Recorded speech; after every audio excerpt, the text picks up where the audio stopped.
আসসালামু আলাইকুম। একটা কথা বলি আপনাদেরকে, বাঘের বাচ্চা দেখবেন, বাঘের বাচ্চা, বাঘ, সিংহ, হরিণের বাচ্চা দেখবেন। আসলে আমার সাথে দেখেন, দাঁড়ান দেখাইতেছে, এইখানে আছে, মানে সব হলো বাঘের বাচ্চা দেখাইতেছে। আর রাত্রেবেলা যে আওয়াজ হয়, ওরে আওয়াজ, আমাদের তো গ্রামে ছিলেন আমরা, ভয়ের কিছু নাই।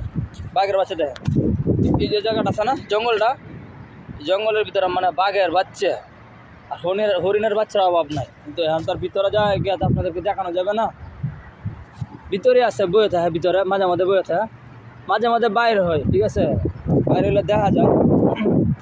ভিতরে আছে বাঘের বাচ্চা, তাকে বড় বড় বাঘ থাকে, কিন্তু আমাদের ভিতরে নিয়ে যাওয়া যেত না। কিন্তু আরেকবার যদি মনে করেন বাইরে আসে, তখন ভিডিও করে পাঠানো সবাই দেখবেন, ভিতরে থাকে বাঘ,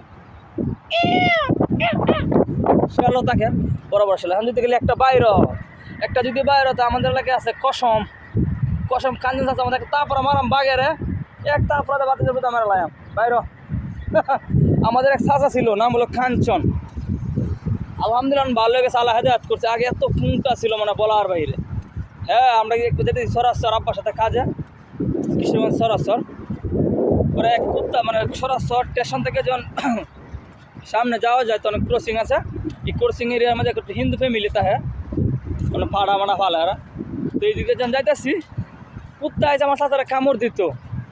আরে কুত্তার এই মঞ্জুর এক তাফরা মারছে, কুত্তার এক তাফরা মনে করো কুত্তারা শোয়ে আছে। এই চাচার কথা মনে হইলো বাঘের কথা কইয়া। চাচা কি ফুংডা ছিল। আর আল্লাহ তালার ইমন হেদায়াত করছে, বিয়া শাদি করছে, একটা মাইয়া হয়েছে। চাচা নাম্বার 1 একটা লোকে গেছে গা। মানুষ আল্লাহ তালা কখন কীভাবে হেদায়াত করে, মানুষকে কখন কীভাবে আল্লাহ তালা ভালো করে, একমাত্র আল্লাহ জানে। মাশাআল্লাহ, এরকমই হওয়ার দরকার সবাই। মানুষের এক জীবনে একটু ফুংডামি করে, সেই করে, ভালোই তো।